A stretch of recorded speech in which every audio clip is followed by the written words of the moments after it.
part 4 of the analysis and assessment of the gateway process, which was released in 2003 by the CIA. And the documents were dated 1983. We're talking about the gateway process, which was invented by the Monroe Institute. And this work is being done. These documents are being written by Lieutenant Colonel Wayne M. McDonnell from the Army, U.S. Army. He's doing the research with a buddy, a physician buddy, and they're both taking the gateway training together, and he's pulling as much information as he can about it. This is part 4, the last one that we're going to do on it. Basically, we could talk about anything in the documents. All right, and we'll go around, do a round of intros. I'm Juice out of New York. Excited to go through this with you guys. 4 meetups here. Lots of information, pretty dense stuff here. Comparing it to the Robert Monroe books, for those that read them, was pretty interesting stuff that we found back and forth. And I just dropped my friend off on the Appalachian Trail in Georgia, so I was gone for most of the week since the last meeting. But I'm back here now, and I will pass it on to... I'll pass it on to Glenn. Glenn, what's new? Nothing much. I did try the tape over the mouth technique that Marty recommended, and nice. It works really good. It helps me because I'm on a CPAP machine and I snore tremendously, and lo and behold, I haven't used the machine for a week and been using the tape and had no adverse reactions to it. And I'm still doing 1 gateway tape a night for my daily OBE exercises, and I'm on the 3rd wave, 3rd tape, so I'm getting right through them. It's very interesting. So, but 60 miles north of Green Bay, Wisconsin, living in Michigan, and been doing all this stuff since the 70s. So, hi everybody. Thanks, Glenn. Hey, David. Would you like to do an intro? Sure. This is Dave. I haven't been on for, I don't know, about a month and a half or 2 months. I don't even remember now. Yeah, we missed you. Yeah, I've just been busy exploring something that I'd have to say I believe I have a breakthrough. But I won't monopolize the intro. Just Dave. I have actually spent the last 2 decades, approximately 20 years, studying the MK Ultra project and all the sub-projects which are connected to the Gateway program as well. So I'm looking forward to hearing what we're going to talk about today. Thanks, David. Yeah, and I would. We talked about you the last meeting about your teleport experience that you had. So I hope later on tonight we can talk about it. Absolutely. Cool. Thanks, David. Hi, Kat. What's new? Hi. Not a whole lot. I'm here. I'm in South Texas. I'm Susan's friend, and I'm interested in exploring all facets of consciousness, and this is one of them. My main interest is dream interpretation, and this seems to kind of connect in a way to that. So, yeah. Nice to be here. Thanks. I saw your video launching your friend off. Oh, you did? Yeah. Yeah, that's my my wacky side comes out there. My long beard here. Uh-huh. All right, thanks, Kat. Yeah. Glad you're here tonight. Hi, Susan. Hi. I'm Susan. I'm from South Texas also. I'm an astral projector. I have been since I was about 4 years old, maybe sooner, maybe earlier. So I've written for magazines about this. I've taught classes. So here I am. This is my favorite subject. Thanks, Susan. Hi, Matt. Would you like to do an introduction? You can say where you're from and maybe share an experience or anything with the group if you'd like. You can pass as well. Yeah, hey guys. My name's Matt. I'm a college student in Virginia, and I'm fairly new to all of this actually. This is one of my first times on this meeting, and I overcame the declassified gateway documents back in the summer, and ever since then, it sparked my interest in all of things related to gateway, from astral projecting to all types of consciousness that Kat and Susan were talking about earlier. So excited to learn from you guys and see where this conversation goes. Great. Yeah, thanks for joining. We pass along lots of good information here. We have all different levels. Awesome. Yeah, I recently bought the Shattering the Illusion of Reality book by Michael Verguda, I think is his name. Yep. That book, and among other books as well. So really excited to start this journey and see where it goes. Yeah, very cool. Thanks for coming. Hi, Julie. What's new? Hello. How are you all doing? What's Hi, new? Julie.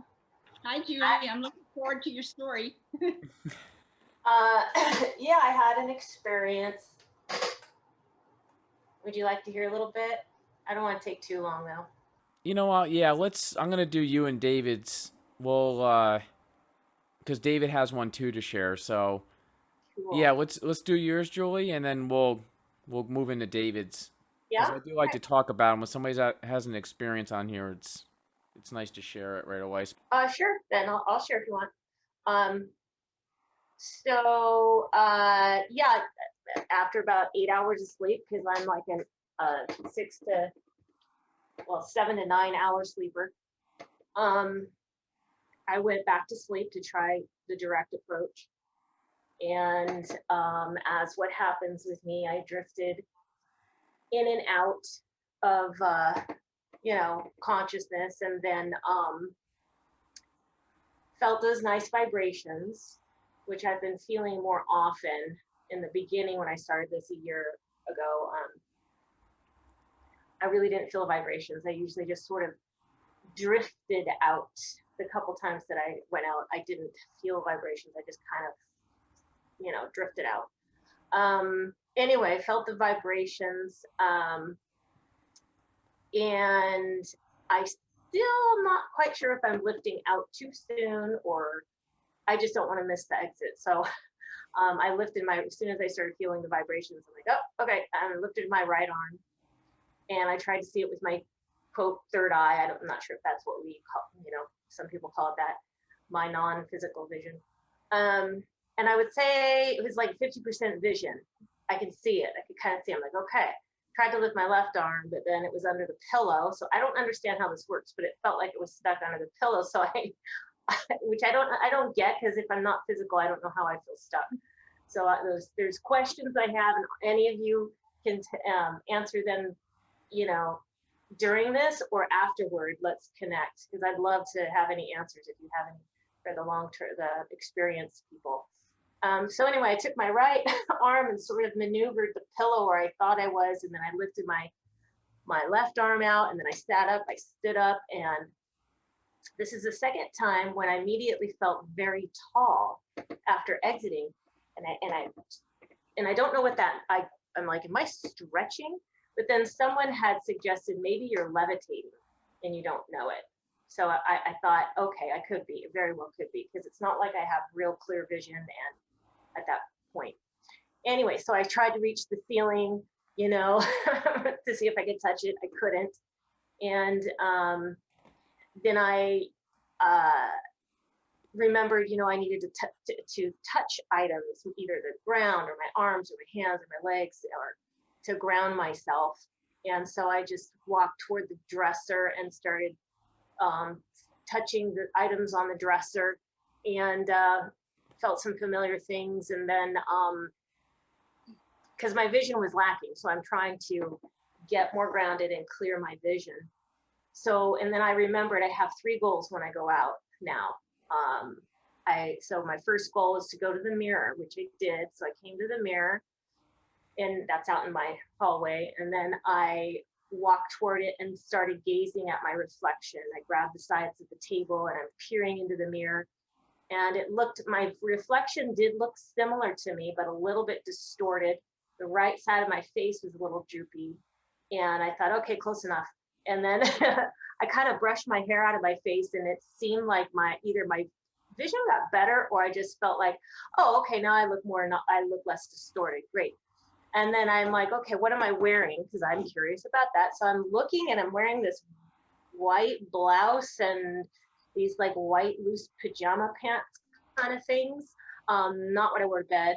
And then this is what's really weird to me. I lifted my shirt to look at my stomach, and it looked like I was wearing a black wetsuit underneath. So I don't know what that means. Like, okay, whatever, as long as I don't look too weird. And then, so I forgot to drink.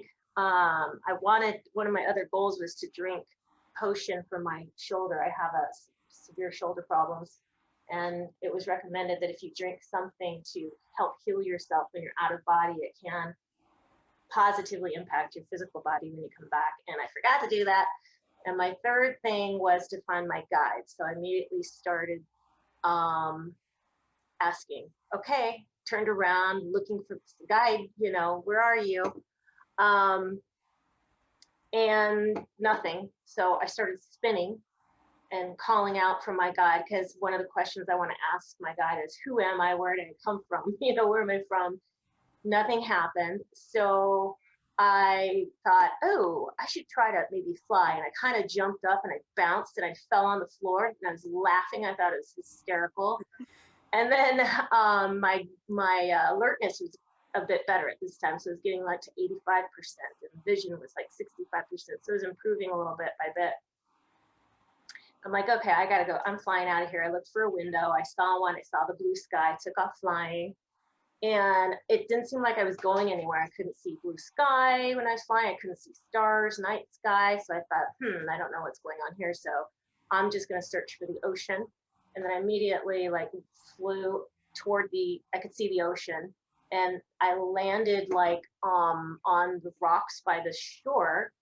And there was a mother and her daughter there. The daughter was about 4, and they were talking, and I bent over to touch some rocks to try and ground myself again. And because that's one of the things I'm told you're supposed to do as much as you can. And one of the rocks, I remember, was really poked my hand. I thought, okay, good.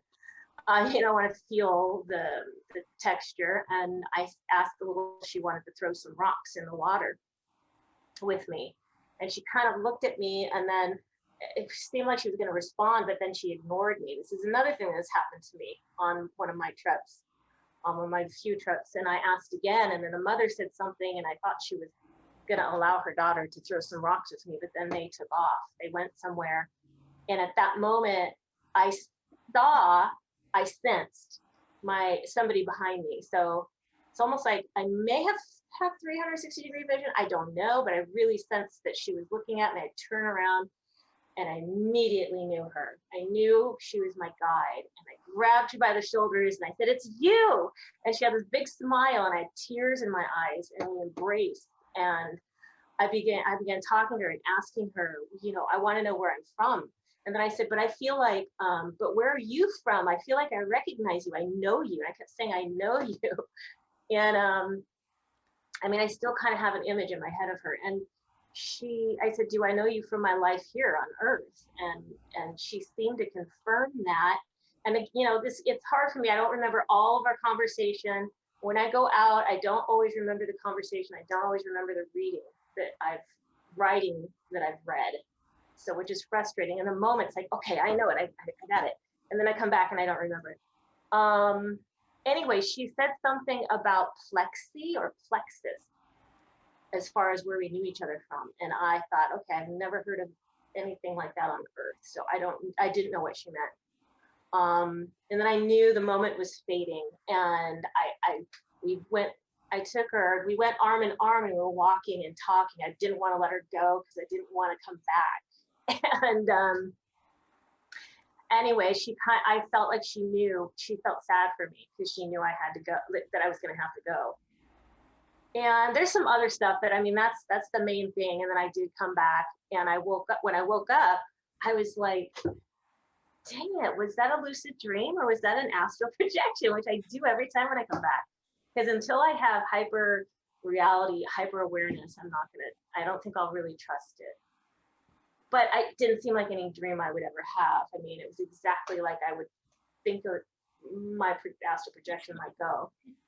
But I was super happy because that was a pretty good one for me. Yeah, Julie, that sounds like a really nice one. A real great experience. If anybody wants to ask Julie a question, you can put your hand up. There's a little hand icon on the bottom under reactions. And Julie, I was going to ask you the place that you went to, because I know you were on the West Coast, right? Yes, I am. So did you recognize the area you went to on the beach? I didn't. Okay. And I have gone to the times that I have gone places, I don't really recognize them. So I don't know that Okay. it's like an astral copy of somewhere where I've been before. Or somewhere you might go to in the future. Yeah, I mean, it could be somewhere from I've been, I don't remember all the places I've been, but I've been to the beach, yeah, a lot. And yeah, rocky beaches, sandy beach, all kinds. So, I mean, it's possible. But I do know one of the main things, one of the interesting things is I know that I'm exiting my body. That I know is not a dream. Yep. But it's when I go do my adventure, when I come back, then I question myself. Like, did I just drift into a lucid dream, or was this the real thing? Dang it. I'm not 100%. But this one was so heartwarming. This person that I ran into, I feel like I could cry now a little bit, because I feel like she's somebody very, very important to me, but I don't know how or where. Yeah, Julie, I know what you're talking about too. That feeling of definitely knowing that you're leaving, and then it kind of it fluctuates up and down into different levels of, you can say, like focus levels of how real it might seem. Exactly. Yeah. Yep. Anyone you want to ask Julie a question about her out-of-body experience? Susan? I want to say one thing. How quickly did you get away from your physical body when you were out? When you got out, how quickly did you get away from it? I mean, pretty quickly. I would say within the first minute. I was toward my dresser, but that's not. Is that 6 feet away? I don't know. Maybe. Yeah, because the first thing I do is break gravity from my body when I get away, because it makes, if you put that distance between space between yourself and your body when you first get out, you kind of get your bearings a little better and everything goes a little more smoothly. Anytime I have hung around my body before, because I wanted to be able to, go and touch it and things like that. But generally, the quicker I get away from it, the better. Maybe I should not even, I'm just worried about not being grounded, but maybe I should try to move away and then get more grounded, move further away. You're talking about being grounded while you're out of body? Right. I don't know if I'm using the right term, but it's like with this one guy, I don't remember his name now, that we talked about before. He used this term, and he says you need to clap your hands, touch your arms, touch your legs, touch items around wherever you've exited, on your dresser. So that will help you get more vision will improve.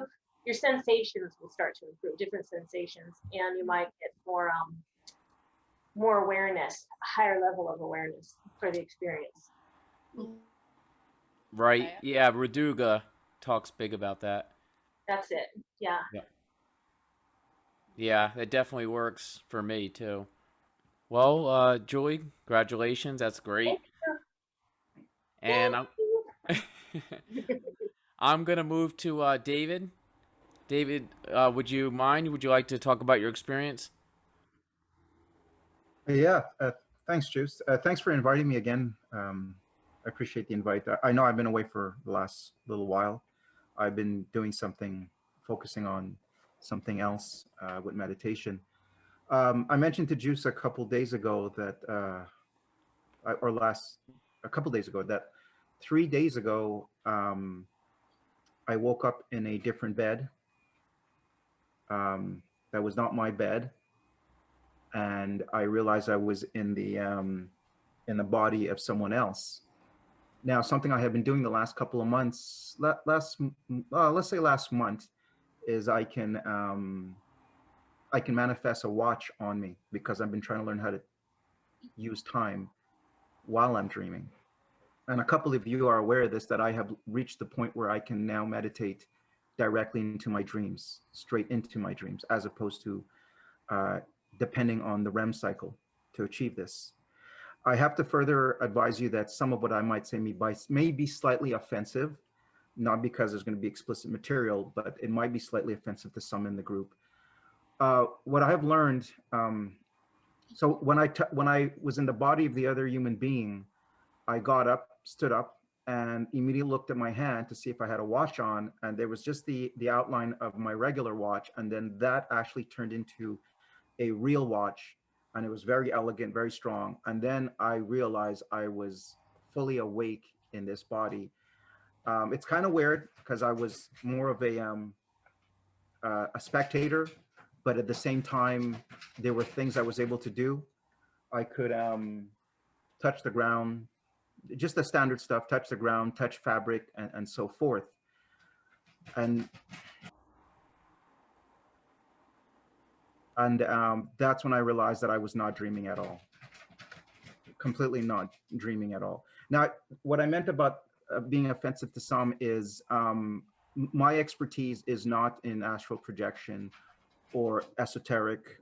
I've read, probably 100 books on the subject, but my expertise actually is I've studied the MK Ultra project for the last 2 decades. And something they haven't fully disclosed to the public is their main focus in the MK Ultra project, which is connected to the Gateway program, is the subconscious mind. Most of their sub-projects is about the subconscious mind. And that's what I have been focusing on the last couple of months. I've completely shedded all focus on altered states of consciousness and all of that stuff that we have been told for so many decades. And I'm now focusing completely on strengthening the bridging gap between the conscious state and the subconscious state, where we actually achieve delta wave brain rhythmic activity between those 0.4 Hertz and 5 Hertz. And that's when all of a sudden, like I said a couple days ago, I believe I was in someone else's body. Now, the 5-minute thing, when I looked at my watch, I had this level of control over myself with decision-making capabilities because I looked at the time physically and I saw 5 minutes passed. And I waited for those 5 minutes. And at the end of the 5 minutes, then I exited and I opened my eyes and there I was on my bed.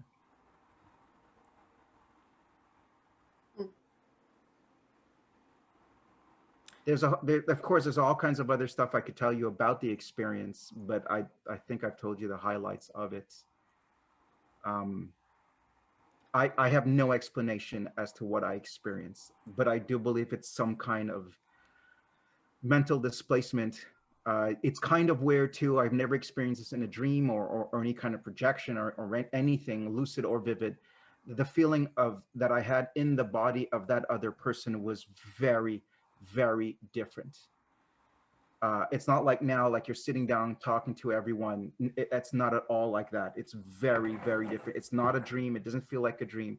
It doesn't feel like a vivid dream. It doesn't feel like a lucid dream. It literally feels that you have a symbiotic connection with that other corporal shell, and you have to some degree a level of control, but you don't have a full amount of control. And all I can think when I was mentally displaced is the conduit that I used to get there was purely at the subconscious level. And the other thing too, I realized when I was displaced is at the subconscious level, it is completely unbiased, as opposed to our conscious state, which is completely biased, which controls our logical and critical thinking, through the subconscious state, that conduit that we use, you are facing, or you are embracing pure raw data, raw memory, raw feelings, raw emotions. And that's what I've been doing the last couple of months. And then that breakthrough that I had a couple of days ago, I'm flabbergasted. It has completely changed again, my outlook on life, because if I can experience this, I now believe other people are experiencing this, and wherever they're going. Like, I used to be a firm believer against people like Corey Good, David Wilcock, and all those guys. I didn't believe in them, but now after what I experienced, I have a different attitude. Yeah, sorry, go ahead. No, I was gonna have Julie go first. She's got her hand up. I was just curious. Well, I have too many questions, but like, did you try, was that one of your intentions before you went into your meditation? And do you know if this was a somebody just like on this plane, on this earth plane during this time, or was this a different timeline, or was it the astral plane, or do you know? Okay, I'll go a little. Okay, so your first question was, what was your first question again, Julie? Well, Intention. was your intention to Yes. experience, go in somebody's body? No, but my intention was, I do remember, it was a friend that gave me a tip. I said to myself, I want to see the truth. And that happened. That's what I said to myself right before I started meditating. I said, I want to see the truth. I am tired of subjective truth. I'm tired of subjectiveness, subject of the mind. I want objective truth. And that happened. And the next thing, it's kind of funny you would ask the other question, Julie.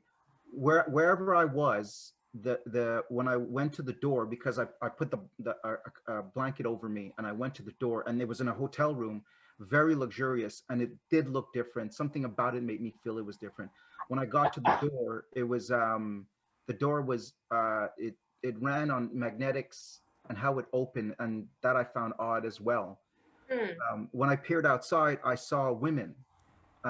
They seemed like they dressed normal, but they looked very healthy, which was, I'll explain why I pointed that out. Then I saw a man and other men, and they looked very sickly.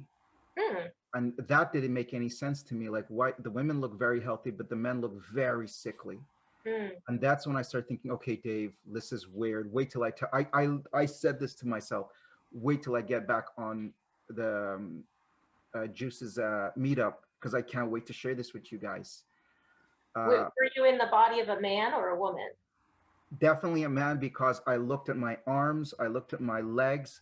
I wanted to, as I was about to go to the mirror, a lady, which I think she was a maid or a help, I'm not sure 100%.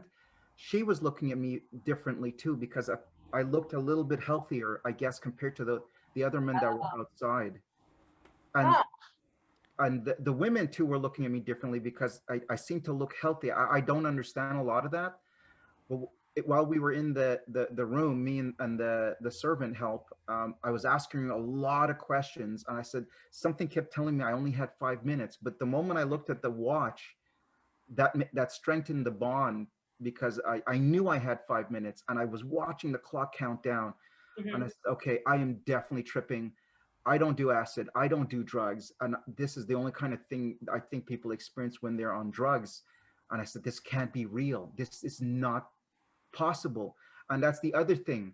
You know how they say, we often say, and this is where I say, hopefully I don't offend people, about, oh, if your intent at that moment, or you get afraid, or you this, you that. I had none of that. I was petrified of my experience. At the same time, it was exhilarating and I was excited, but none of that pulled me out of there. It lasted 5 minutes on my watch as I saw that time clicking down. And I said, okay, so it doesn't matter if I'm scared. It doesn't matter if I'm afraid. It doesn't matter. It doesn't even matter. I even said it. It doesn't even matter if I don't believe this is happening to me. I'm still stuck here. And 5 minutes later. Wait, what do you mean that it was subjective though? Or excuse me, what did you say? No, you said something else. Oh, before I went to bed, my intent was that I want to shed all subjectivity, subject of mind. I want pure objectivity. And that is a lot harder than I thought. It's a lot harder to meditate and shed away subjectivity, which is my perception of everything. I actually wanted hard, concrete answers, and that's the first time I've ever done that in my life, during meditation. Wow. I'm up next, David, to ask you a question here. You know how Robert Monroe talked about in his books about how he would take over somebody else's body?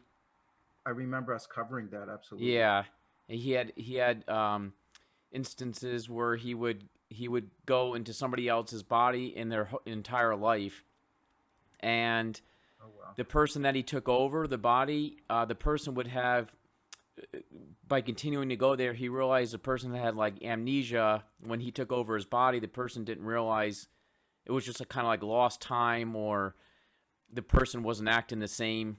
And then when he left his body, the person would go back to his normal life. And that was kind of causing some problems in his life. And Monroe got to see and feel exactly what this person was feeling. So I was just wondering if that related anyway. I would have to say, well, I only had the 5 minutes, but I would say, I sound crazy telling you guys this, that I really believe I was in the body of another human being. Right. I want to say that, and I do remember us covering those chapters, and I did think I thought of the group. Well, I have more of a connection with Juice, but I thought of the group when this was going on. I said, this can't be real. I got to tell Juice as soon as I get back, as soon as I wake up. And interestingly enough, I thought this will help me to find some kind of truth, but the only thing I'm discovering after that, another one of these experiences, is that I feel like I have been completely wrong about everything, about the way I thought people, when they would talk about they experienced this, they experienced that, they experienced this, they went through this, and I was like, no, that's not possible, that's not even probable. After this experience, I have to say that I've been a complete jackass, excuse my French. I've been a complete, to believe it's not happening. If this happened to me, then absolutely now I can believe this is happening to other human beings, and they are interpreting, it's their perception, of course, how they interpret it. But regardless, though, there is something happening to other human beings, probably if not most of everyone on this panel, probably everyone. And I can no longer judge that again. I that's what I've done in the past, is judge people for that. But I can't judge anybody anymore, because what I saw, what I experienced, there's no doubt in my mind that I somehow mentally displaced myself and was sharing the body of another human being in real time. Right. So I will admit I have been wrong about this. Kat? Yes. Well, it's new territory, and everyone's exploring it in their own way and coming to learn different things. I have a couple questions. You said right at the beginning that you were able to get out of your body for meditation, or get into meditation from a dream state. I don't know what you said. Oh, I can elaborate. So something coming to Juice's group, I've learned quite a bit about astral projection, and I've used some of the stuff I've learned. So what I've been able to do over the last couple of months, I don't know, 3 or 4 months now, is I can meditate directly into my dreams. The other thing too is I have a mental condition. I suffer from narcolepsy. So REM cycle for most human standard neurotypicals is 90 minutes. For me, it's between 10 and 15 minutes. And on occasion, I can slip in within seconds. That's rare though. So by meditating, I can transition over to the delta wave in under 10, 15 minutes. And I'm directly dreaming at a conscious level. So I'm in my subconscious mind. Let's not use the word conscious. Again, I find that's misleading. I am aware in my subconscious state of who I am, and I'm 100% lucid dreaming, and on occasion I'm actually experiencing vivid dreams as well, where there's more of a level of control. So that's what I was talking about. Okay. And it keeps getting stronger and stronger. Okay. Did you have an awareness of the consciousness of the other person?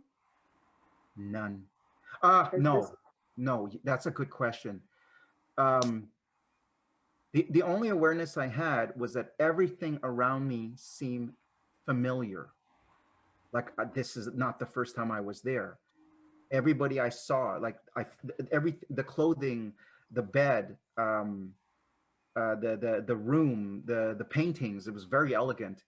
Everything seemed familiar to me. So I'm going to assume this is uncharted territory for me. Is I'm going to assume that yes, I probably did have. I just at the time during those 5 minutes, I can't say that it was potent enough for me to say, yeah, I know this person's name or I know their feeling. No, but my whole focus was, holy crap, this is unreal. This looks like real time. It reminds me of something that I read in the Seth material about that we exist as more than one consciousness. I don't know how to explain it. But we're part of a group consciousness, and people that exist now, and we're part of this sort of collective consciousness, maybe 4 or 5 other people. And that's Are what this you kind of, you mean that was maybe one of his parallel lives? I don't know if it's parallel life necessarily, but part of a larger aspect of consciousness that we supposedly are. And I'm not sure what to say about the consciousness. I love dreams, and I love Jung, and I love the unconscious and the aspects of that come through in dreams. And that's somewhat different than what you're describing and talking about in terms of, in my opinion, what that means to me. It's different. I don't know if that was clear at all, but I just wanted to say, okay, in my experience, because I've done that, David, what you've been talking about, where you've gone into someone else's body, you may possibly have projected laterally, because reality is like the never-ending onion that you can peel forever and you never get, there's just layers and layers and layers. So if you projected laterally, it's possible that you projected into an alternate existence of your own, which would give you the perfect right to go into that body and occupy it for a while. The person who, the consciousness that was occupying it would have to project out a body, just out a body, not go anywhere else, but just project out to allow you to be in it. So the two situations that I found that I can get into other people's bodies, it's either my past, my own past, I can project back into versions of myself throughout my own past, this life. I've been able to do that. I've been able to go back and play with my children when they were babies and different things. I can project back into my own body. I can project laterally into alternate lives of my own. I've done that a few times. And then if you are like an astral EMT, you know, and you can project into the bodies of people who are critically injured to give them, to help them get to the hospital, you know, to keep life in their body until and let them project out and rest, because they're in shock. If they're in shock, they're in shock. But you can project in and occupy that body. You know, if there's a need, you can do it. The longest I've ever occupied a body of another person was about 2 or 2.5 weeks. And yes, I had a perfect knowledge of her consciousness, what this woman was like, everything. It was a very bad situation. And it made me never want to do it again, because it was a really boring and depressing life. But in those situations, yeah, you can do it, but it's very, very simple to project into your own body in another alternate lifetime, in a, you know, in a I guess you can call it parallel. I don't see things that way, but it's so holographic. You can project into another one of your lifetimes, and it could be concurrent with this lifetime, or someone who is injured or sick, or into your own past, and possibly your own future. I don't think I've ever done that. I've never tried to project into myself in the future. Okay. I just want to say something really quick, if I may. I'm sorry. I want to say probably about a week ago, if Julie had told her story and Susan had explained what she just explained, I would be skeptic, and it would take a tremendous amount of energy on my behalf to even believe this could be authentic. And now when Julie told her story, I felt it in my body that I believe that 110% that she can experience that. 100, I believe Julie experienced that 110%. And the same thing when Susan explained what you just explained, now that I've seen what I've seen, I believe, yes, you can do that. I don't know why. I mean, I can quote all kinds of things I've read from books, but honestly, as an answer to why this happens, I cannot give an answer. I prefer to come from more of a scientific point of view. But yes, Susan, I want to say, I believe, yes, that you've done it, and people can do this now. I can't doubt that anymore. Thank you. Yeah, thanks, David. Thanks for sharing your experience. Thanks again, Juice, for having me on. Okay, I was going to have, if anybody, we have quite a few amount of people on tonight, so if anybody else would like to do an introduction of maybe where they're from and share an experience or a question about out-of-body, you put your hand up. Justin? Yeah, let me get the video going there. There we go. Yeah, it's my first time, I think, I think I'm new to this group. I saw the invite because I wrote an article on this declassified document back in 2017. And for years now, I've been having very intense lucid dreams. I see past lives. I see symbolic representations of what's in my subconscious. Sometimes I see, I think, alternate futures. And within the dreams, once I started to wake up within these dreams, I started to experiment. And, typical, I want to try flying or telekinesis, things like that. But I then started to completely redesign the dream. And as that started to happen, I experienced what I think is quantum entanglement, because it felt like suddenly I was falling, but it was more like inwards, not backwards. It's hard to explain. And as I was doing so, I could see what looked like flat screens. They were just dimensions and realities. And as I was falling, I could just see there was hundreds of them. And my first experience was, so within the dream, I realized I could suddenly start to go astral. And so what I would do is I just kind of fall and just let myself land wherever. I didn't really try to choose, where I was going or, and every time I land somewhere, it's a completely crazy, interesting experience. There was one time where it was like a cartoon reality and everything was very cartoony. And then I had my first actual out-of-body experience, but it wasn't something that was really by my choice.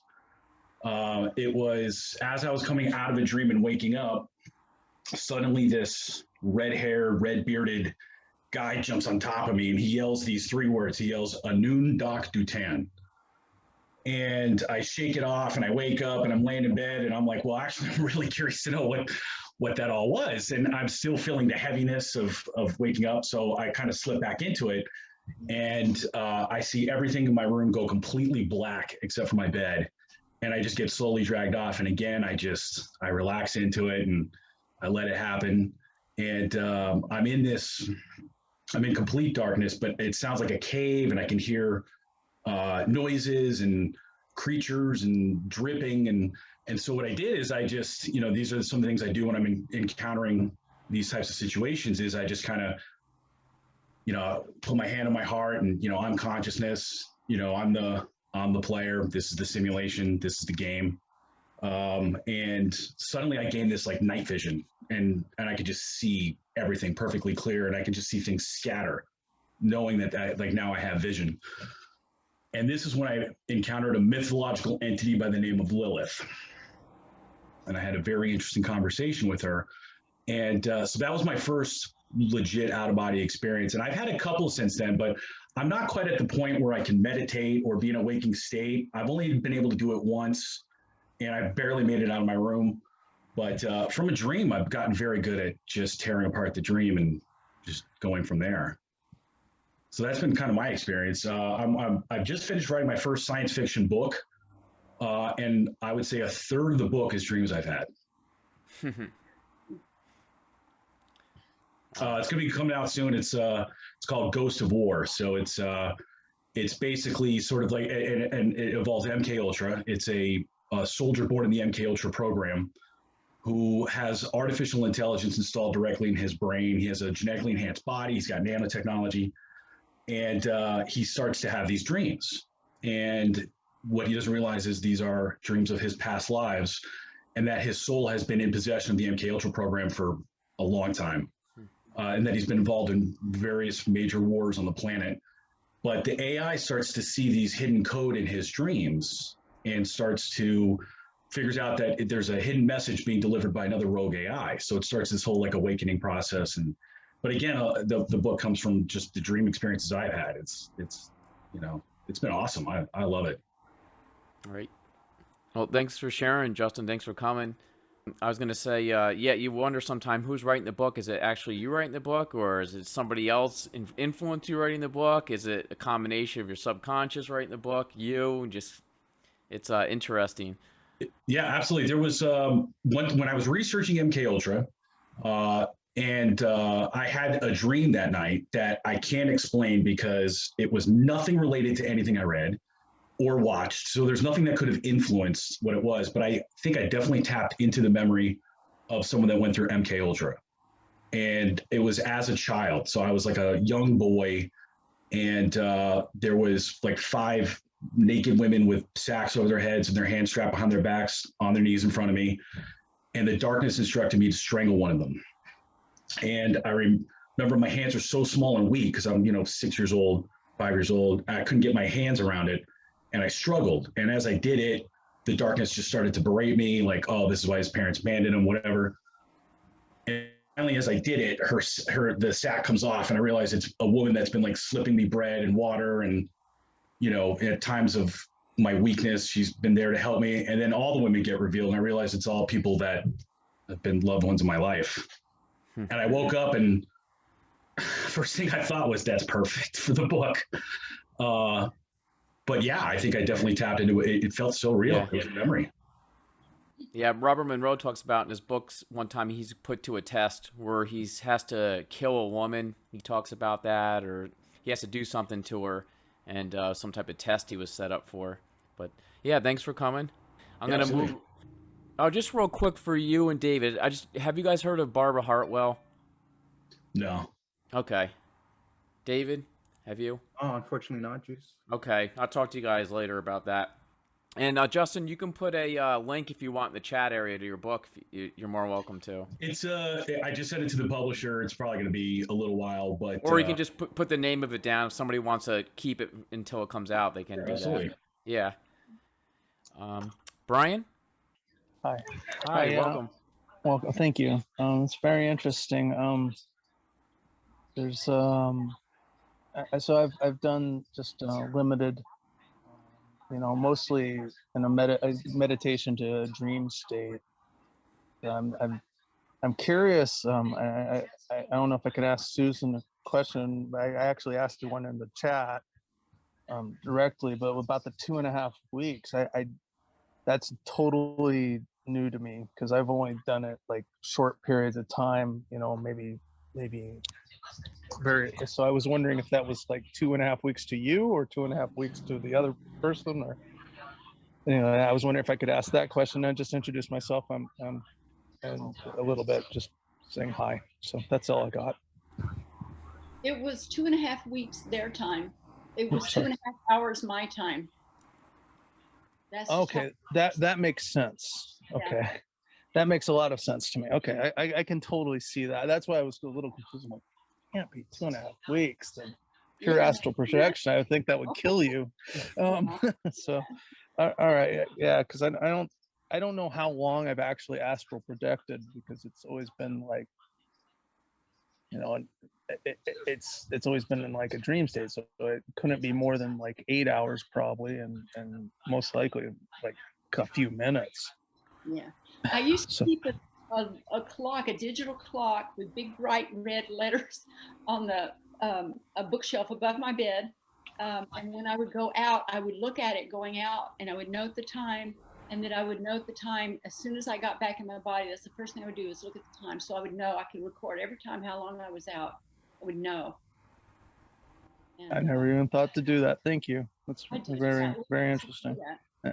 And thanks for having this meeting. It's quite interesting. I'm sorry I came late.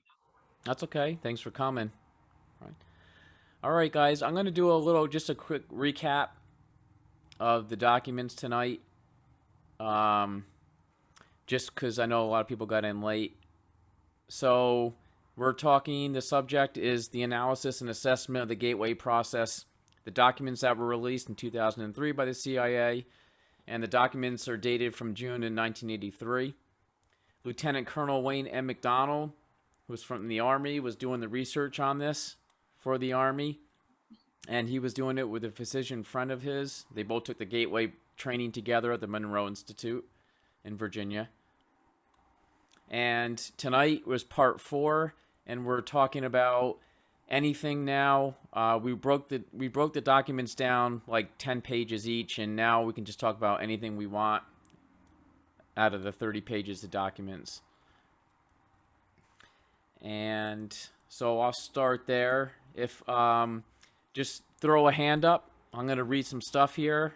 You can respond to it, or you can read a highlighted area that you did of the document yourself to bring up. Where we left off last time was mentions 3 ways to get into an out-of-body state in the documents. You can need a state of quiet in the body around 7 Hertz, which is theta. And the theta state is between 4 and 8 Hertz, and be deeply relaxed, inward focused. And then number 2 is syncing of both brain hemisphere wave patterns. And 3, stimulation of the right hemisphere as to heightened alertness. Matt? Yeah, I just had a general question kind of pertaining to all of this. And I've kind of come to realize what really is out there and all the information. I was wondering how you guys go about doing your research, because I struggle a lot to find reliable resources and sources that don't just push these things under the rug or put them aside as, you know, not credible or not real. So where do you guys go about doing your research? That's what I'm kind of. Okay, great. Yeah. So when doing my research pertaining to really any of the things that we've been talking about, from CIA projects to astral projecting to spirituality, I find it very difficult to find reliable sources, because the first thing that pops up is, I guess, in the bias of, I guess you could say, Google, where a lot of it's just going to discredit whatever you're trying to look for. For example, I know, David, you mentioned you've been researching MK Ultra for 20 years now, and I know it's in today's day and age, a lot of things are censored. And so I'm wondering how you guys go about finding accurate and reliable sources that truly tell you something that's not distorted or manipulated or watered down, etc. David, would you like to answer that? Oh, I would love, yeah, definitely answer that question. The first place or first resource that I started using 20 years ago was, no, not 20 years ago, sorry. One of the resources I've used over the last 20 years is the Wayback Machine. Have you ever heard of that before? No, I haven't. As of right now, I've just kind of been limited to Okay. our subreddits. So the Wayback Machine is the archived internet that gets archived. But I would not depend on that. The other way is interview people. I have interviewed nurses, 33 years in the nursing industry. 2 nurses. I've interviewed a doctor that worked with, the son of the doctor that worked with Dr. Erwin Cameron here in Canada. I've interviewed patients that provided hospital admission paperwork when they were admitted under certain programs which involved those individuals that worked in the MK Ultra program. So what essentially what I'm trying to say is testimonial evidence is great, but it's nice when they can back it up with paperwork. But you are correct. Using the internet is probably shouldn't be the only resource we depend on. Actually talking to individuals that were survivors from the 60s, especially the 50s and the 60s. If you can speak with survivors from the 50s and the 60s or children of those survivors and get that first or second-hand testimony, works very well because they will put you further down the road. Yeah, thank you, David. How do you go about finding these people? Like, if I were to find a survivor, where would I even look? That's so much digging. Like, I've spent an exorbitant amount of time researching. One of the ways I would say is search the internet for key specific words, target words, and you'll find people. I have found people all across Canada. I found people in the States, and I'm not talking about people that in the last 5 to 10 years have come forward saying, because this is it's a trend thing now. And again, if it's offensive to some, I apologize. Oh, I'm not being apologetic. I'm just saying it's unfortunate it's offensive to some. It's a trend now for certain groups of people to claim that they were in the MK Ultra project. There are people that are claiming that they have sat in the monarch chair. There's so much claims, it's crazy. So what I tend to go looking for are individuals that existed during the 50s and the 60s that may or may not have had direct contact with individuals such as Sidney Gottlieb, Dr. Green, or they call him the Angel of Death. So that's what I go looking for, and you can find that information. And the other thing too, unfortunately, sometimes knowing how to social engineer does assist that with that. And also in the research I've done, treating these individuals like monsters does not help. You literally have to try to somehow figure a way to relate to these human beings, because the atrocities that they have been submitted to are unspeakable.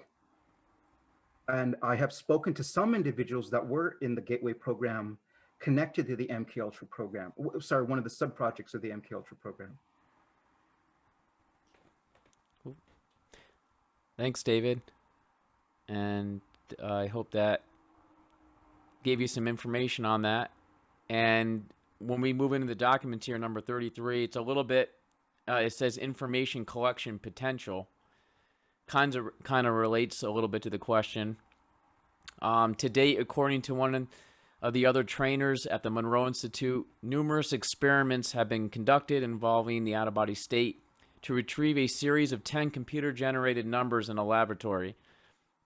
Although most have acquired enough of the digits to make clear that their consciousness was present, none have ever succeeded in getting all 10 correct.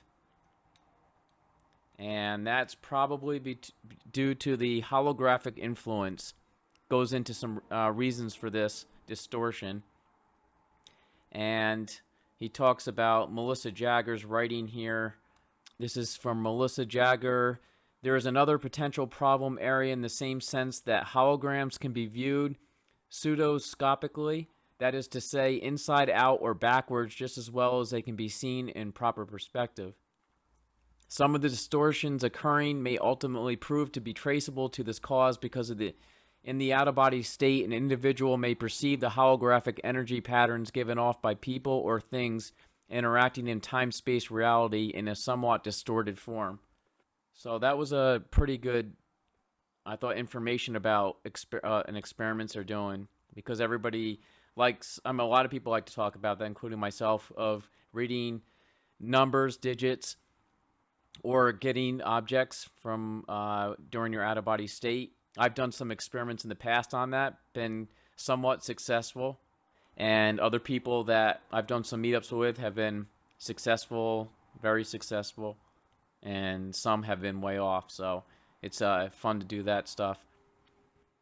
And then number 35 of the documents, it gets into how the West is really just using the left brain physics to describe the world, which is the same knowledge right brain East thinkers have been doing for centuries, finding self-knowledge and how we fit into the universal picture. And number 37, a motivational aspect. You don't have to go to a monastery for 10 years or meditate or sit like a yogi. You can achieve some of the same results with the Gateway program and much faster. It fits in perfectly with the Western busy lifestyle and achieve a level of success. How fast you progress is up to the number of barriers you need to overcome. Anybody like to talk about any of that? Hi, this is Brian Sohn. Hey, Brian. Hi, so one thing, I know this may seem ridiculous, but there is a child's cartoon called The Avatar, and they go through a process of opening up chakras. And I find that a very good tool, actually, even though it's like a little thing from a cartoon, it's actually got a lot of Eastern wisdom in it that can help get into a meditative state and a realization that there's much more than there appears. You know what I mean by that? And so I can put a link to the little YouTube video. It's only like 5 minutes, but I think it's for somebody that's getting into astral projection, it's actually can be a tool because it kind of gives a visual landscape of what it's like to unlock chakras and get into a nirvanic type state in essence. Okay, yeah, sure, Brian. Put that in there, the link in the chat. Thanks, Susan. Did you want to say something? I was just going to answer. I'm trying to remember who asked it. Matt, was it Matt that asked about sources where you learn some of these things or whatever? Is that what he was asking? I don't remember. But I was going to say, when I was young, this is way pre-computer, pre-anything, and I lived in a rural area in Texas. So it's hard to find information. We had the library back then. That was what we had, public library. And if you knew an author, your local library could get books from the Houston library or something like that. So you had to know. So all I had back then were these arcane books, these old books. I didn't know that anyone was writing about this when I was 20 years old or 15 years old. I didn't know. So I was borrowing books from the library, from the Houston library to get them. And I can't even remember what I got, but some of the best information that I got that corroborated my own experiences in astral projection came from Wiccan books, old Wiccan books. There's a wealth of information there. There really is. If anybody cares to just, pick through it and look, you have to do some studying and some research, but there was some really good information, helpful information in the old Wiccan books. Thanks, Susan. Susan, the books that you sent me, I didn't get a chance to look at them yet. What was the title of those again? The ones that you sent me, those older ones. Soul Traveler. Okay, that was Soul Traveler. It was a star. The organization, A Star, put them out. It was part of a lesson, weekly. Well, no, it wasn't weekly. It was just at your own, however long you work through the lessons. But it was the whole booklet was about astral projection. For me, it was very good. This was another out of the way little resource that no one has ever really heard of, but they were, at the time, this was a modern day mystery school in America that didn't exist. This just was unheard of back then. And I know that they still exist, but I don't think that in the same form that they did. But they did have a lot of good lessons in their astral, the material that they put out. There was more on astral projection. I found it helpful. I did. I found it helpful. It was very fresh compared to some of the other things I was reading. I found it new to me, and it resonated with me. Cool. I think it was the science of soul travel. Thanks, Susan. I'm going to pull up the conclusion on the documents here on the screen just to go over here. So the conclusion on the documents here, let's see. There is a sound, rational basis in terms of physical science parameters for considering Gateway to be plausible in terms of its essential objectives. Intuitional insights of not only personal but of a practical and professional nature was seen to be within bounds of reasonable expectations. However, a phased approach for entering the Gateway experience in accelerated mode was seen to be required if the time needed to reach advanced states of altered consciousness is to be brought within more manageable limits from the standpoint of establishing an organization-wide exploitation of Gateway's potential. The most promising approach suggested in the foregoing study involves the following steps. And then he lists these steps here, which ends, and that's the end of the documents. I was just going to go through some of these and read them, and if somebody has a question on one of these for the conclusion, it goes up to, it's not too much, up to L. Just throw your hand up. I just want to make sure I can see your hands here while I'm reading this on the right. If I don't respond to somebody, just start talking because I'm on a side screen here while I'm reading this. But begin by using the Gateway hemisync tapes to achieve enhanced brain focus and to induce hemisphere synchronization. B, then add strong REM sleep frequencies to induce left brain quiescence and deep physical relaxation. C, provide hypnotic suggestion designed to enable an individual to induce deep auto-hypnotic state at will. D, use auto-hypnotic suggestion to attain much enhanced focus of concentration and motivation and rapidly progressing through Focus 12 exercises. And for those who aren't familiar, focus levels, that's the Monroe Institute levels of different consciousness that you get to, different levels of consciousness. And they go way, way up. Then they're still going up. They're still exploring higher and higher focus levels to this day.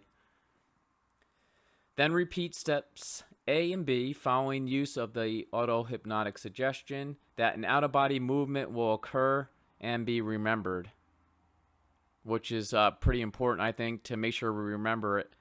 Just like your dreams, out-of-body experiences will fade too, like a dream sometimes, where you might not even remember that you had an out-of-body experience. Repeat step E to achieve facility in gaining out-of-body state under conscious control. Alter hypnotic suggestion to stress ability to consciously control out-of-body movement and maintain it even after the REM sleep state ends. And then we get into approaching focus levels 15 and 21, which is that's the past and future we talked about, the time out of the time-space area. Escape from the time-space, interact within the new dimensions from the out-of-body perspective. I highlighted the H here. I thought this was interesting. Use multi-focus approach to solve problem of distortion in terrestrial information gathering trips. This approach involves the use of 3 individuals. This is pretty cool. You need 3 individuals in the out-of-body state. One viewing the target object here in time-space. You need one person viewing it in focus 15 as it slips into the immediate past, and one person viewing it in focus 21 as it slips from the immediate future. Debrief all 3, compare data gathered from the 3 points of view. If care is taken to ensure that the 3 all go out of body together in the same environment, Their consciousness energy system should resonate in sympathetic oscillation. They can tune in into the same target on different planes, dimensions, with greater effectiveness. Was anybody familiar with Monroe Institute doing stuff like that? That's the first time I've heard that of the way they explained it here in H. How they're getting 3 people together to compare past, present, and future, and then you compare the data together. And then we move to I, encourage pursuit of full self-knowledge by all individuals involved in the foregoing experiments to enhance objectivity in out-of-body observation and thinking, and to remove personal energy blockages likely to retard rapid progress. We talked a lot about energy blockages in the past, personal energy blockages. J, be intellectually prepared to react to possible encounters with intelligent, non-corporeal energy forms with time-space boundaries are exceeded. Arrange to have groups of people in Focus 12 state unite their altered consciousness to build holographic patterns around sensitive areas to repulse possible unwanted out-of-body presences. Wow. Would anybody like to talk about that? Of building up holographic patterns to help other people and stuff like that? Monroe talks about his I theres, I heres, and stuff like that, and that's also, they influenced him as well, and I'm wondering how that fits into the holographic pattern pictures. And then last, L, encourage more advanced gateway participants to build holographic patterns of successful attainment and rapid progress for advanced colleagues to assist them in progressing through the gateway system. So I think we're encouraging each other here, guys. I just have a question I wanted to ask everybody here. How many people who are present here have experienced sleep paralysis on a pretty regular basis? You guys can do a clap pan if you want to. Anybody? Really? I don't know how Okay. to do the clap, but I do. I have that. Yeah. Yeah. See, there you go. Harris. Yeah. Okay. Yeah. Justin. Okay. Do y'all ever use that to get out of body? It's the scariest way. To me, it's always been the most frightening way to get out of body, but it was the way I originally learned how to get out of body because I was so tired of having sleep paralysis that I just gave into it once when I was a child and found out that, you know, it doesn't kill you. You're not going to stop breathing. You won't die, but it's, to me, that it has to do with the vibrational state. It's not the vibrational state like like like people try to achieve to go out of body, you receive the vibrations and you go out from there. It's not, but it's related to it. It's much more unpleasant. It's very unpleasant. It's a very strong feeling of, well, you know it if you've experienced it. You can't move. You don't feel like you're breathing. The only thing you can really move is your eyes, and your instinct tells you to break free of it. Susan, aren't we in sleep paralysis when you're having vibrations, or no? No, I never have been. I'm not in paralysis when I have that, but this state, the sleep paralysis itself, to me, I've always called it autopilot, because if you relax and let it happen, there's a point during that paralysis that you can project out so easily. It's a precipice. You're just standing on this precipice, and it's such a waste, to have it happen and then not follow through with it and go ahead and go out. But it is a kind of a scary way to get out until you've done it once or twice, because you have to convince yourself that you will keep breathing in and your body is okay and all of that. It's a more harsh way to get out the first time or two that you do it.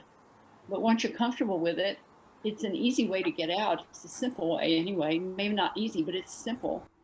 Yeah, Susan, I call it the Holy Grail. And then people who have sleep paralysis have no idea what's going on. It's like, you don't understand. I try to get that all the time. You're so lucky. And once they figure out, then they're like, oh, okay, I can relax next time.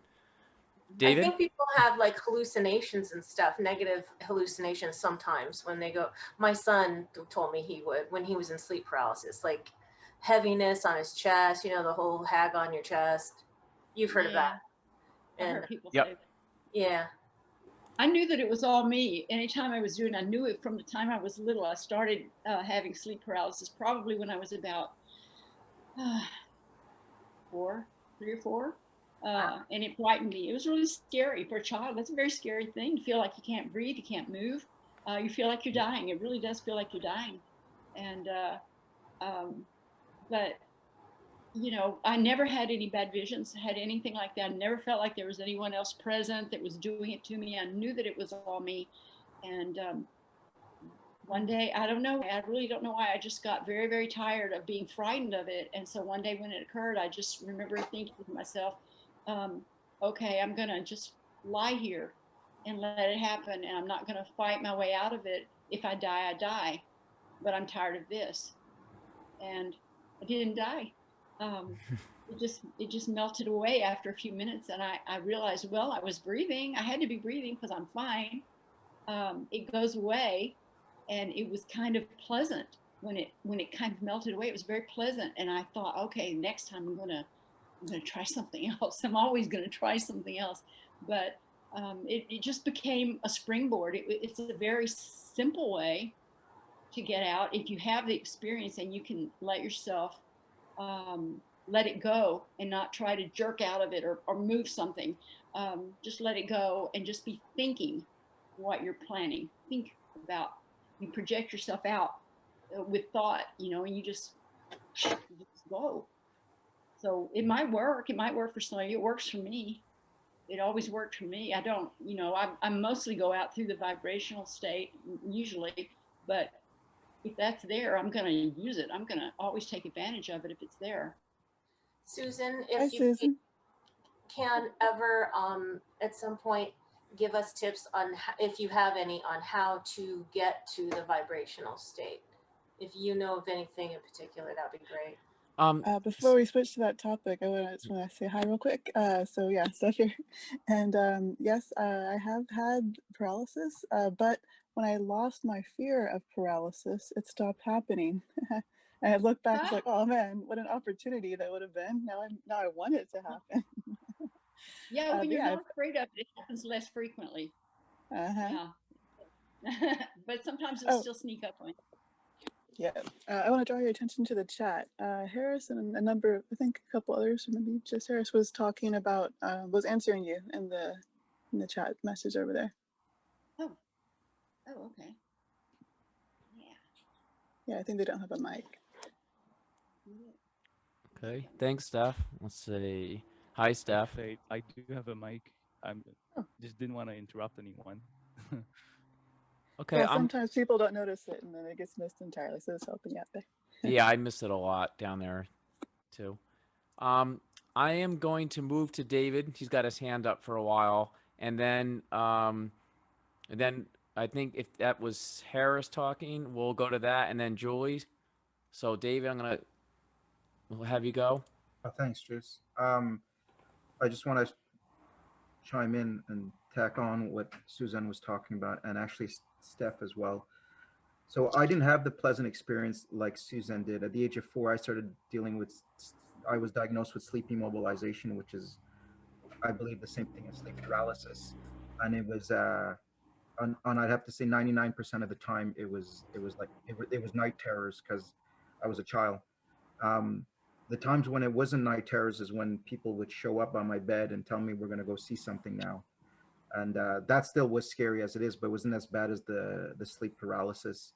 And the part where what Steph said is by the time I started seeing a specialist, a therapist in my 20s, they taught me 2 techniques how to overcome it. The first technique is to start to force yourself to shake your body, and that would shake off the paralysis. That took me a couple of years actually for me to get better at that. And the other way too is if I saw anything because of the cataplexy and the hallucinations, if I saw forms come near me, to raise my hand up and give them not a handshake, a clap. and I would clap them, and then the sleep paralysis would go away. And what Stephanie said, that's what happened to me, is I stopped having sleep paralysis. It went away after just over 2 decades. So that's all I want to share. So I didn't have the pleasant experience like Susan. It was night terrors for me. You know, laying in bed and you're paralyzed as a child, and then you would see these figures approach you and tell you we're going to take you somewhere and show you something. It was horrifying. Thanks, David. I think Harris, is that you that was chiming in before? That you said you have a mic?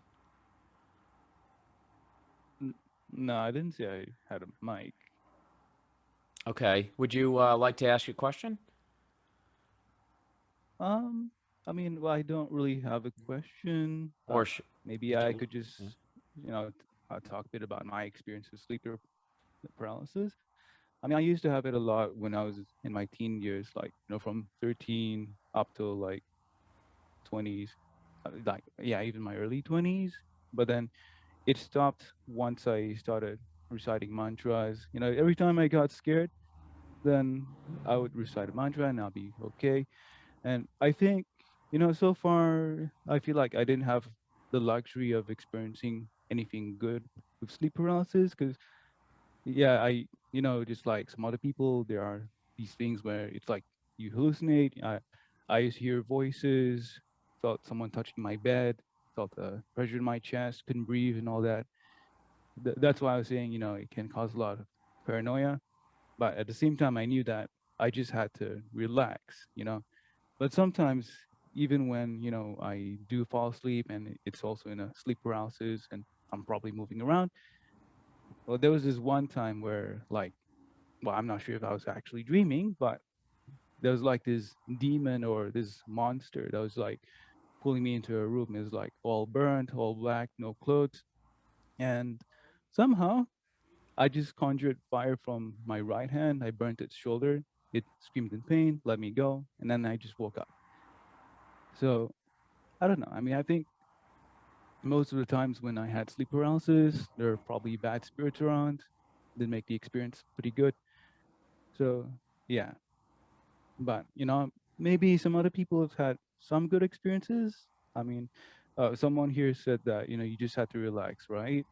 I mean, did you have a pleasant experience after you had sleep paralysis? I mean, did you manage to Always. astral project like Yeah. quite easily? Yeah.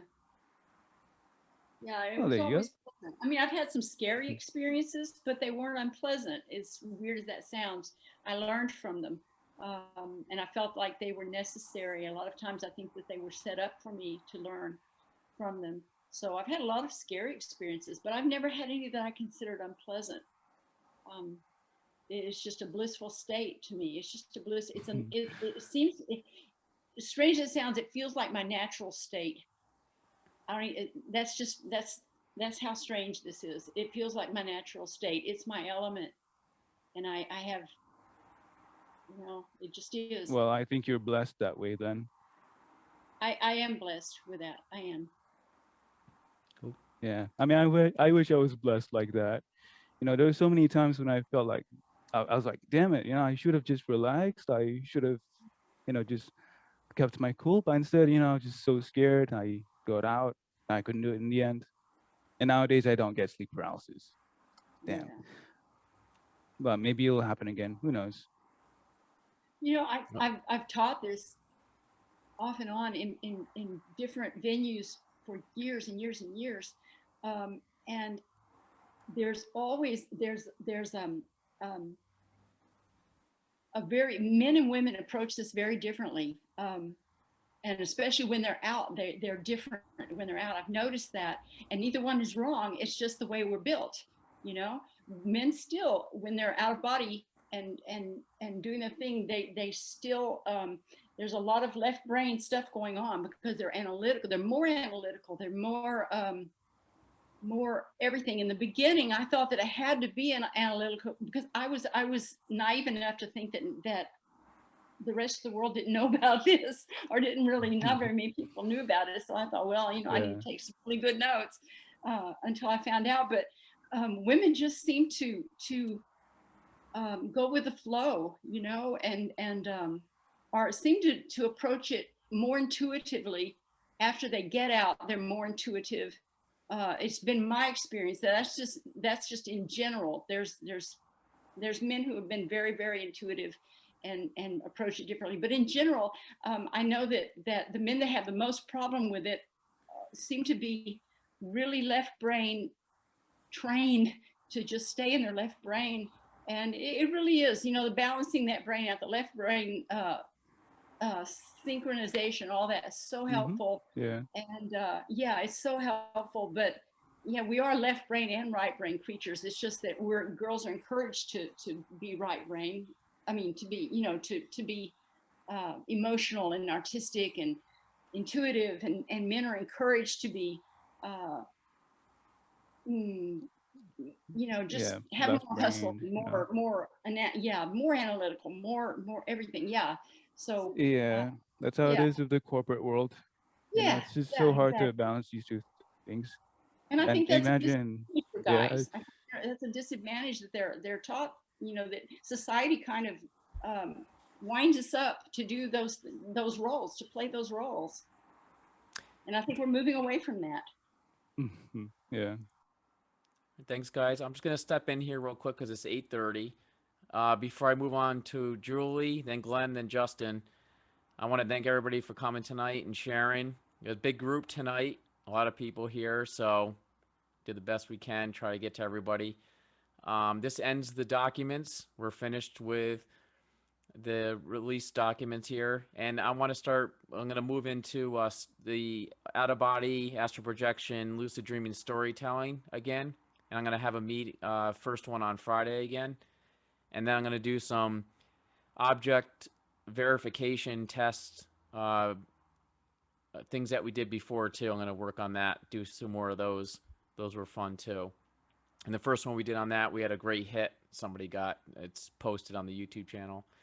So thanks everybody for coming and sharing, and we'll move on some overtime here. We'll go to Julie. Julie, your question again to Susan. Oh yeah, I just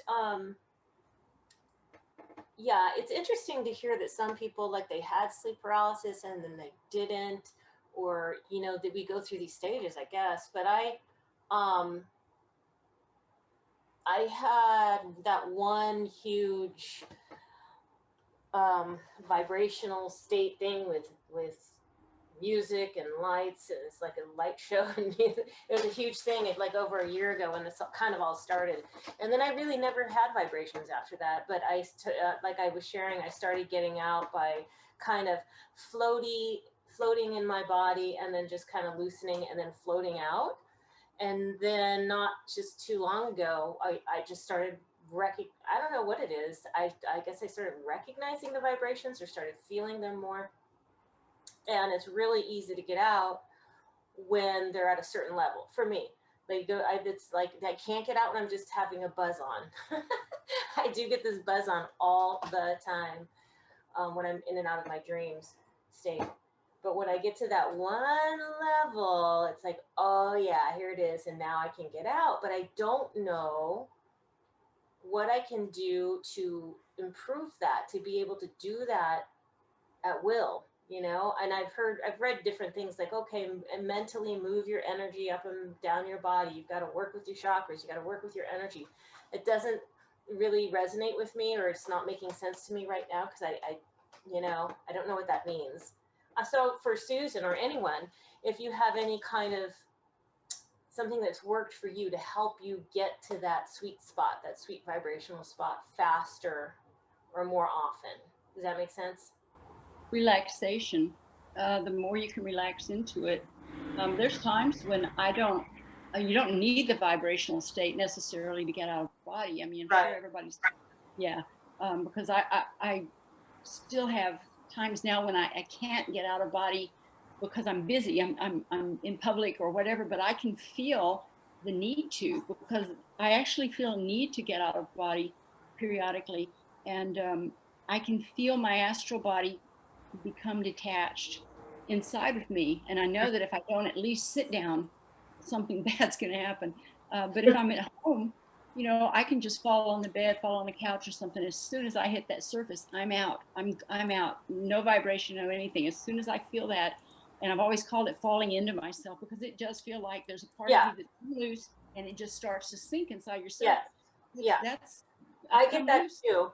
But Yes. what I am, it's so weird you say relax, and I know that's true, yet I'm very relaxed when I'm feeling that light buzz, because I'm in between like I'm just going in and out, sort of my sleep state. I kind of drift into a dream, and then I kind of gently pull myself back out. And I know that I think I'm doing the right things, but for some reason I always wonder, like I try maybe for an hour, in the morning. And I think, wow, I thought I was really going to get there, but I didn't. And I wonder to myself, what am I doing differently this morning that the other day worked brilliantly? I don't know. I can't put my finger on it. I wish I did. But yes, I totally, that sinking in feeling, yeah, that's exactly what happens. It's like, that's when I'm really, like, I could have feeling that buzzing and stuff, a little bit of vibration. But as soon as I try to relax into it, which I try all the time, but I know it. When you know it, it's like, okay, here we go. It's that sinking inward, and now I'm going to be able to get out. Yeah. But I just wish I could do that at will, in those moments. Yeah, just practice. I mean, but sometimes it just happens. It's spontaneous, and you can't make it happen.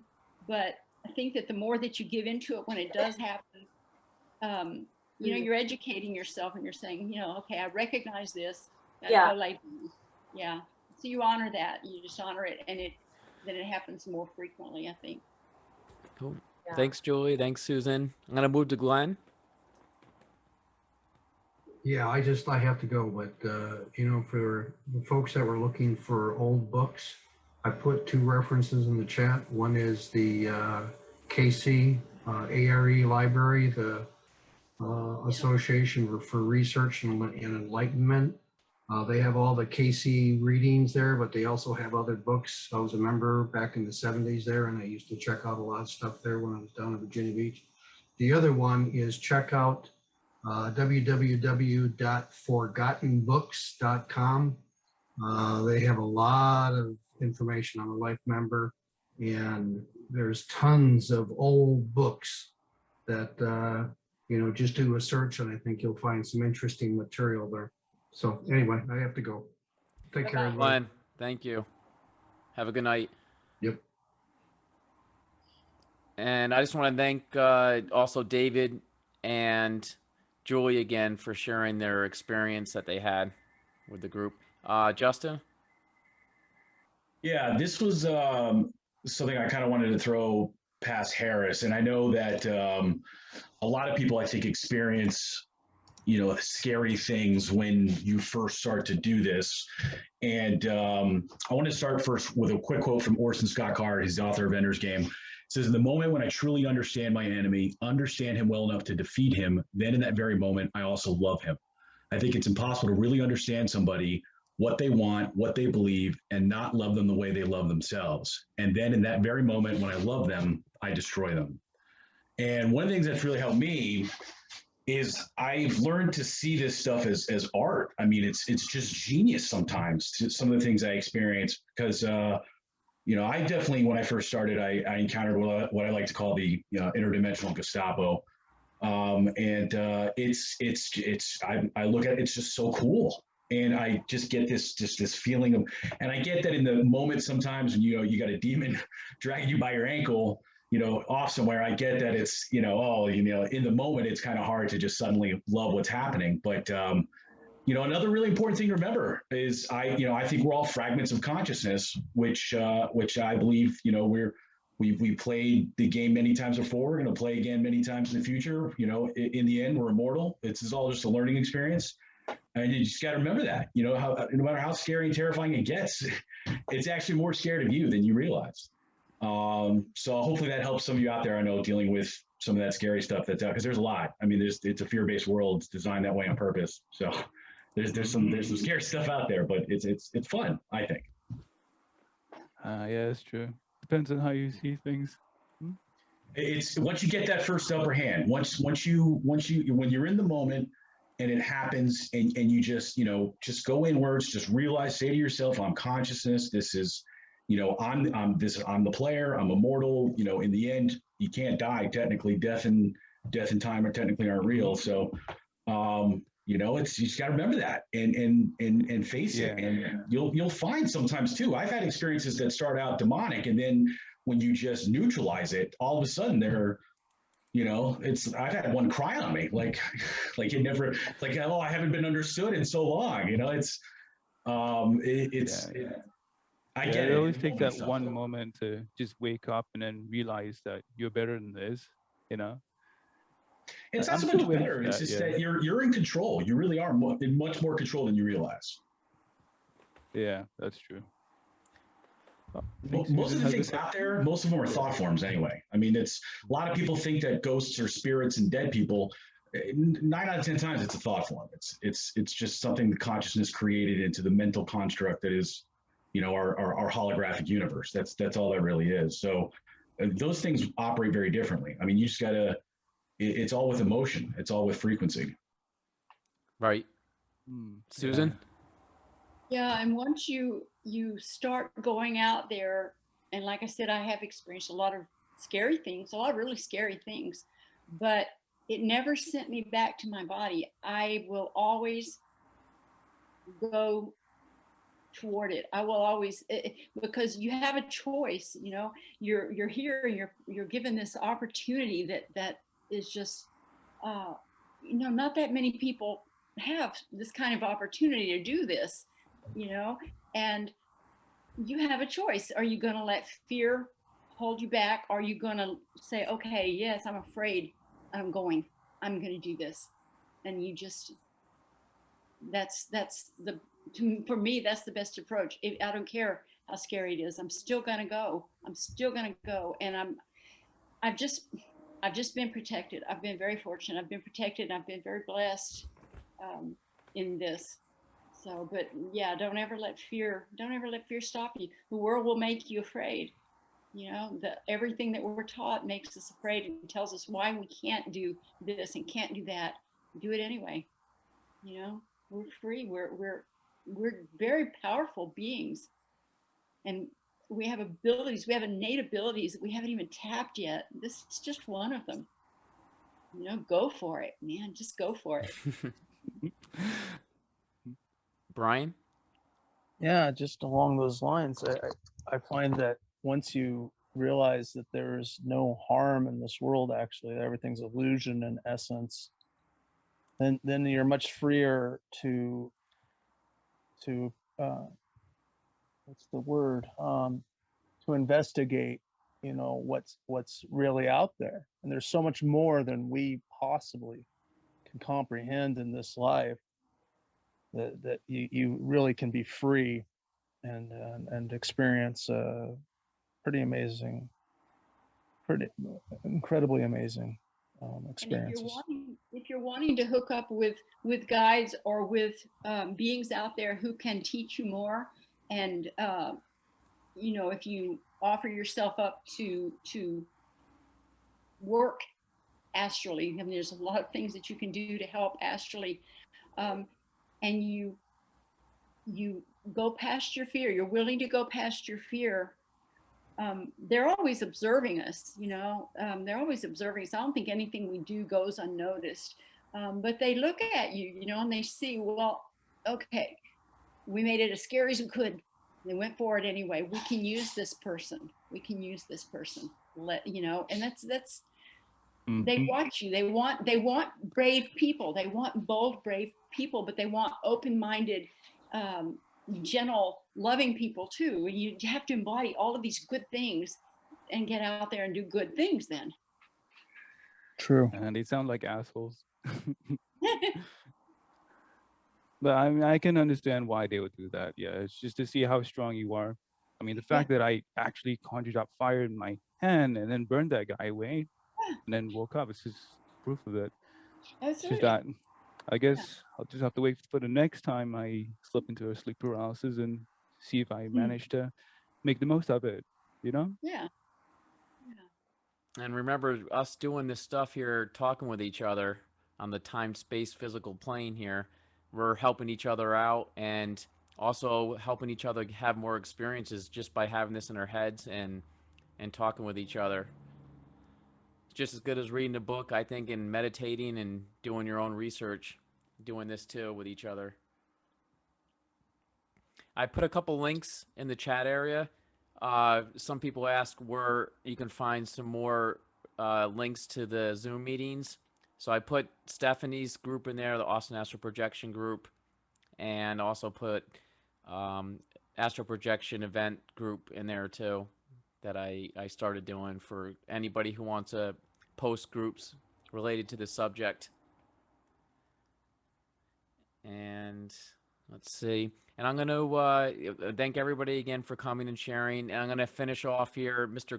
Smooth Cruise, what's up? You got your hand up. Good to see you. Okay, can you hear me now? Yep. Sound good. Okay, this is just a little off topic, but I'm just wondering if anybody could if anybody has any experience. I'm planning to go to Peru to do a ayahuasca ceremony. I'm trying to get more spiritual here. I'm just wondering if there's any correlation between doing ceremonies like that and any kind of any connection between that and APing and the astral and just anything else that is higher type of consciousness. You know what I mean? I'm guessing all of this stuff is connected. I'm just wondering if you could chime in on that. So you man, Juice, you need to share your experience. With the ayahuasca? With leaving your body? In a nutshell, I'll say that, and I've heard this too from other people, this is just my experience, is that it's a little bit more out of control, and I felt like I wasn't in control as much, and it didn't feel as good as doing it when I didn't have the ayahuasca, but that was just for that one instant. I also had good ayahuasca experiences as well, but one of my big out-of-body ones, I felt like I was losing control, and I got really scared for that one. Is that the one, Steph, you remember? The one where I left and there was a big fire, a sun? You gotta elaborate, man. You were, so Juice was a little bit arrogant and was like, all right, I'm gonna use this to get out of body. And that's your only goal. And it's like, oh yeah, you want to be that simple and shallow? And then it like smacks you out of your body into the floor, into the middle of the room. Yeah, it was it wasn't what I was expecting from that part of it. Yeah. And it also brings up things that are deep inside you too. And it took the fourth one I did that actually brought something out of me. I was like, oh, okay, you got me on that one. And that was a little lost touch of like reality, disassociation. So it snapped. It's something I experienced when I was younger. And it brought that back up on the fourth one that I did. And that was like, okay, so there is something behind this. It does bring up things from your past. When I was just trying to go there to experience it like an out-of-body experience. So I say do it, enjoy it, listen to the shaman, and just and see what you learn from it. Steph, would you? Well, I appreciate that, man. I appreciate that. I was a little hesitant. I was supposed to actually go last year, but COVID shut it all down. But I'm gonna reschedule here probably late summer, fall. So I'm glad to hear that somebody else in here, has done it. So it's really helpful to know I'm not like crazy thinking about going down there to do this. So. You are not crazy. By the way, there are some more local places, and so you don't have to leave Texas if you're in Texas. But no, it would not be the place to go just to have an out of body. It is unique. You are not alone. If you're not religious, you might become religious because it's like the best way to actually encounter a real, vibrant, higher being based on.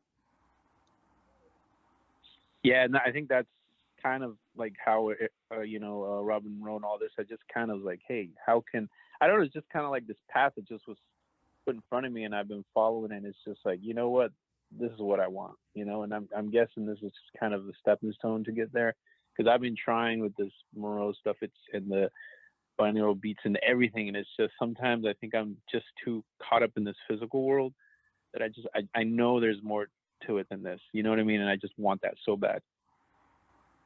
Well, it's more about it'll show you what's blocking you. It'll show you how to get there more efficiently, but it's more about how to integrate spirituality with your daily life. Like yeah, it'll go deep into your core psyche of self, and you'll adventure there rather than just being able to go outside. You know. Well, I welcome it either way. So, well, I think Okay, thank you cool. guys for the encouragement.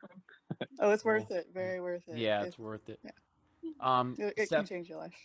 Steffi, put a note down there for you in the chat area. I put your group down there, Steph, so people can find more links to stuff. Contact me later. If you're on a phone. Someone asked about salvia. Well, I can't get into salvia right now. I got to close the night down. Steph, unless do you want to take over for a little bit? I got to run. For anybody who wants to stay. Yeah, I've got to go too. Okay, we lost Steph. So.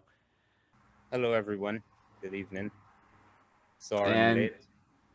thanks everyone for coming. Oh, sorry, Brad. Yeah, we're just ending it now. We'll have the next one on Friday. All right. Thank you. Yeah, sorry. No worries. Yep. I had to.